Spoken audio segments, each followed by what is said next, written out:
നടക്കുന്നത് കുഞ്ചാക്കോ നായകനായിട്ടുള്ള ഒരു പുതിയ സിനിമയാണ്. അത് പേരിട്ടിട്ടില്ല. നവംബർ 1-ാം തീയതി പാലക്കാട് സ്റ്റാർട്ട് ചെയ്തതാണ്. അത് നമ്മുടെ ചാക്കോച്ചൻ കുഞ്ചാക്കോവന്റെ തന്നെ ഓഫീസർ ഓഫ് ഡ്യൂട്ടി എന്ന് പറയുന്ന ഒരു സിനിമ സൂപ്പർ ഹിറ്റ് ആയിരുന്നല്ലോ.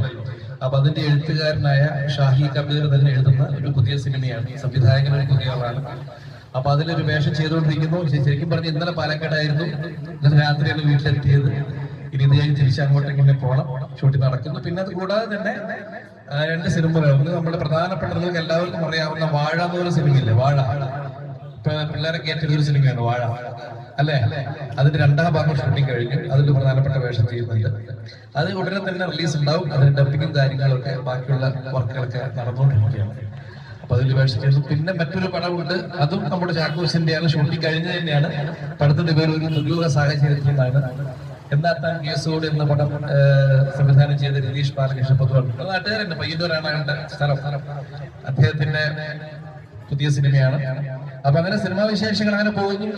എന്താണെങ്കിലും വ്യത്യസ്തമായ കഥാപാത്രങ്ങൾ ഇപ്പൊ ലഭിക്കുന്നുണ്ട്. കുറച്ച് പ്രായമായിട്ടുള്ള ക്യാരക്ടേഴ്സ് ഇപ്പൊ ലഭിക്കുന്നുണ്ട്. ചെറുപ്പക്കാരനെ അവിടെ ശ്രമിക്കാം മാക്സിമം. എന്തായാലും വളരെ സന്തോഷം ഇത്രയും കാലം നമ്മൾ പ്രോത്സാഹനത്തിന്. കാരണം 1987 മലയാള സിനിമയിലേക്ക് വന്നു. അതിനു മുമ്പ് ഒരുപാട് നാടകങ്ങളിലും മോണോ ആക്ടുകളൊക്കെ ചെയ്തിട്ടുണ്ട്. ആ സമയങ്ങളിലൊക്കെ തന്നെ പലതരം വേദികളിൽ മലബാർ ഏരിയയിലൊക്കെ വന്നിട്ടുണ്ട്. അപ്പൊ അതിലൊക്കെ നിങ്ങളുടെ ഒരുപാട് ഗുരുക്കന്മാര് എനിക്ക് ഒരുപാട് പ്രോത്സാഹനം തന്നിട്ടുണ്ട്. അവർക്ക് പ്രത്യേകിച്ച് നന്ദിയുണ്ട്.